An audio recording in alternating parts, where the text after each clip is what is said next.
Petroleum मसनूआत पर 50 रुपये फी litre levy आयद करने की मंजूरी। कौमी असम्बली ने फाइनेंस बिल 2022-23 कसरत राय से मंजूर कर लिया।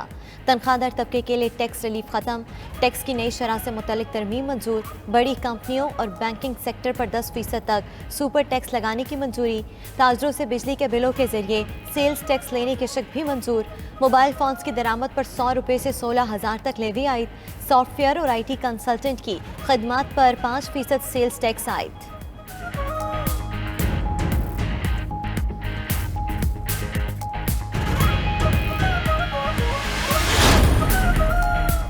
फाइनेंस बिल के तहत सिनेमा, फिल्म प्रोडक्शन और पोस्ट प्रोडक्शन की दरामदात आलात पर ड्यूटी खत्म। Projector, screen, 3D glasses, digital loud speaker, amplifier, music distribution system और दीगर अशिया पर भी ड्यूटी खत्म। वज़ीर ख़जाना मिफ्ता इस्माइल कहते हैं कि हुकूमती इक़दामात से तिजारती खसारे में कमी आएगी। वज़ीर मुमलिकत आयशा गौस बोली, हुकूमत का मकसद अमीर पर टैक्स लगाना और गरीब को रिलीफ देना है। IMF के कहने पर बजट में कोई तब्दीली नहीं की। एरे गैरे नथु खैरे की मिन्नतें करने के लिए नहीं भेजा है। ये वजारतें, ये सीटें सर इसलिए मिलती हैं कि आदमी इज्जत बनाए, काम करे। ये सीटें पाने के बाद अगर इज्जत भी नहीं मिले तो उसके ऊपर हम थू करते हैं। और मैं सर यहाँ एक शख्स मौजूद है जिसकी वजह से मेरे शहर हैदराबाद में वो चीज़ें नहीं हैं कि जो हमारी ज़रूरियात हैं। हमारा एयरपोर्ट बंद है, हमारा PA का ऑफिस बंद है, हमारे रेलवे लाइन पे रोज हादसे होते हैं, हमारे रेलवे लाइन पे बम फटते हैं। लेकिन जो 3.5 महीने में जो रेलवे पीछे गई है, जो एयरलाइन पीछे गई है, उसका कोई जवाब देने वाला नहीं है। कौमी असम्बली का इजलास MKM के अरकान साबिर कायम खानी और सलाहुद्दीन अपनी ही हुकूमत पर बरस पड़े। बोले, इस हुकूमत के लिए भारी सियासी कीमत अदा की है, मगर हमारे इलाकों के मंसूबों को कोई तरजीह नहीं दी गई। मसाइल हल ना हुए तो इसे वजारतों पर थू भी नहीं करते। हुकूमती बेंचों से दूसरी जानिब जाने में हमें वक्त नहीं लगेगा। साबिर कायम खानी और सलाहुद्दीन के खिताब के दौरान लीगी अरकान असम्बली दोनों को रोकते रहे।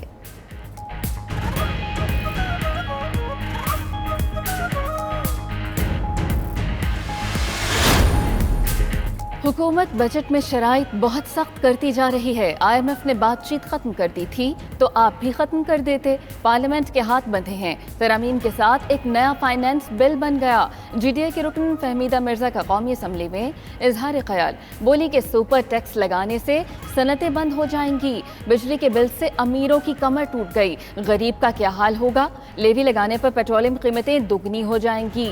रूस से तेल खरीदने का फैसला देर आयद दुरुस्त आयद।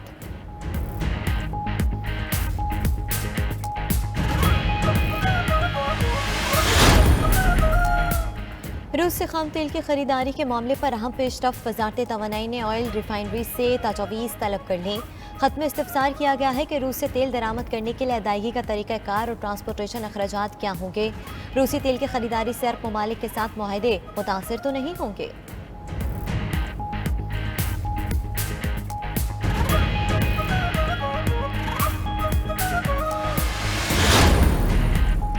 डॉलर्स चाहिए तो मजीद शराइत मानना पड़ेंगी। IMF का पाकिस्तान से फिर डू मोर का मुतालबा।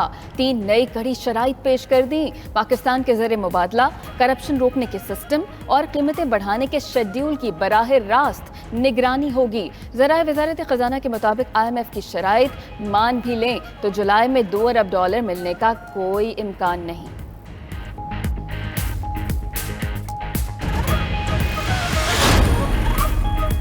चेयरमैन पीछे इमरान खान कहते हैं कि हुकूमत IMF के पांव पड़ रही है। डॉलर दे दो, जितनी कहो महंगाई करेंगे। गद्दारों ने अमेरिका के साथ मिलकर मुंतखब हुकूमत को ख़त्म किया।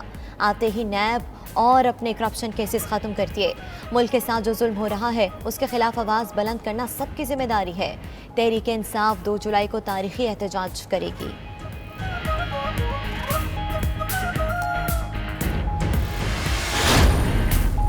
इमरान खान इदारों को सियासत में घसीटना चाहते हैं। बार बार कहते हैं इदारों को न्यूट्रल नहीं होना चाहिए, जानिबदारी करें, क्योंकि वो जानते हैं कि इनकी जमानतें जब्त हो जाएंगी। वज़ीर ख़ारिजा बिलावल भुट्टो का कौमी असम्बली में इज़हार ख्याल। बोले, धांधली हमेशा पीपल्स पार्टी के खिलाफ होती रही। बल्दियाती इलेक्शन के दूसरे मरहले में भी शफाफ इलेक्शन हुए तो इनको भागने की जगह नहीं मिलेगी।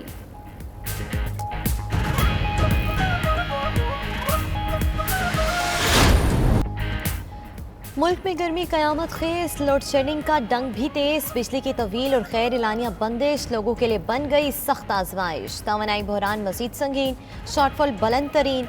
मुल्क में बिजली की कमी 9000 मेगावाट के करीब पहुंची। शहरी इलाकों में लोड शेडिंग का दौरानिया 14 और देहात में 18 घंटे से बढ़ गया। कराची में लोड शेडिंग से मुस्तस्ना इलाकों में भी बिजली बंद होने लगी। बिजली न आने से पानी भी नापैद हो गया।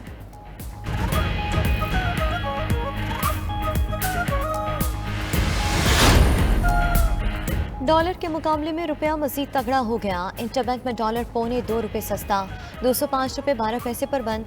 ओपन मार्केट में भी डॉलर ₹1.5 सस्ता, 205 रुपये का हो गया। स्टॉक मार्केट में 467 पॉइंट्स की कमी, इंडेक्स 41,297 पर बंद हुआ।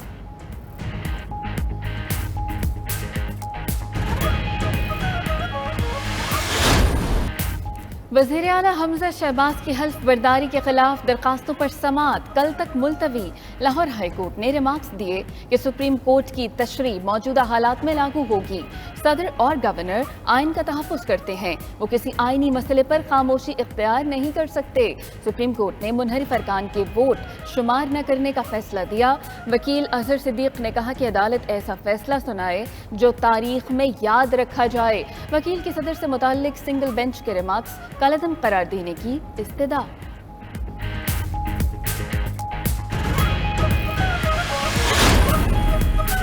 पंजाब असम्बली की मखसूस नशस्तों पर नोटिफिकेशन जारी किया जाए। PTI ने लाहौर हाईकोर्ट के फैसले पर अमल दरामद के लिए इलेक्शन कमीशन में दरख्वास्त दे दी।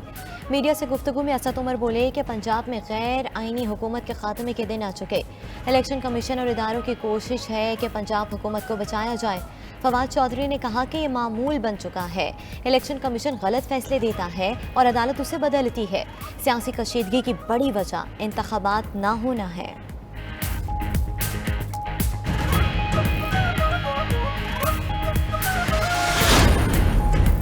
मखसूस नशस्तों का नोटिफिकेशन जारी करने के फैसले के खिलाफ नून लीग की intra court appeal. Lahore high court के सिंगल बेंच का फैसला कलअदम करार देने की इस्तदा की। दरखास्त गुजार ने मौक़िफ़ अपनाया कि पंजाब असम्बली में PTI की मखसूस नशस्तों पर नोटिफिकेशन जारी करने का फैसला दुरुस्त नहीं। सिंगल बेंच ने कानूनी तकाजे पूरे नहीं किए। दरखास्त का हतमी फैसला आने तक सिंगल बेंच के फैसले पर अमल दरामद मुअत्तल किया जाए।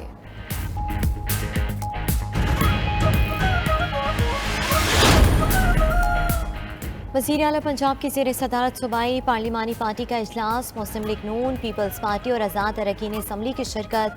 सूबे की सियासी सूरत हाल और अदालती फैसले पर मुशावरत। हमजा शहबाज ने कहा कि स्पीकर और सदर 3 माह से आइन शिकनी के मुर्तकिब हो रहे हैं। हुकूमत ने अवामी फलाह के काम नहीं रोके, आगे भी जो होगा आइन और कानून के मुताबिक होगा।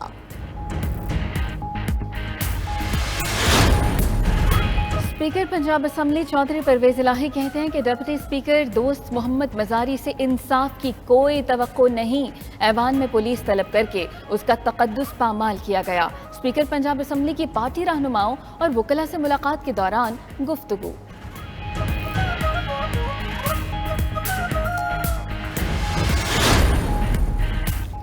साबिक वज़ीर आज़म इमरान खान के खिलाफ तोशाखाना केस को बुनियाद बनाकर नाअहली का रेफरेंस दायर करने का फैसला। वजारत कानून ने इमरान खान के खिलाफ रेफरेंस तैयार कर लिया। रेफरेंस किसी भी वक्त स्पीकर कौमी असम्बली को भिजवाया जाएगा। स्पीकर की जानिब से रेफरेंस को इलेक्शन कमीशन में भेजा जाएगा।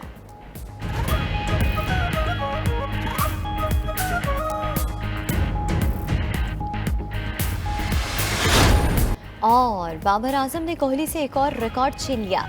ICC ने कंफर्म कर दिया, बाबर आजम ने विराट कोहली के सबसे ज़्यादा 1013 दिनों तक T20 में नंबर 1 रहने का रिकॉर्ड तोड़ा। पाकिस्तानी कप्तान की T20 रैंकिंग में पहली पोजीशन बरकरार। मोहम्मद रिजवान बदस्तूर दूसरी पोजीशन पर बराजमान। वनडे रैंकिंग में शाहीन शाह की 1 दर्जा तरक्की, तीसरे नंबर पर आ गए।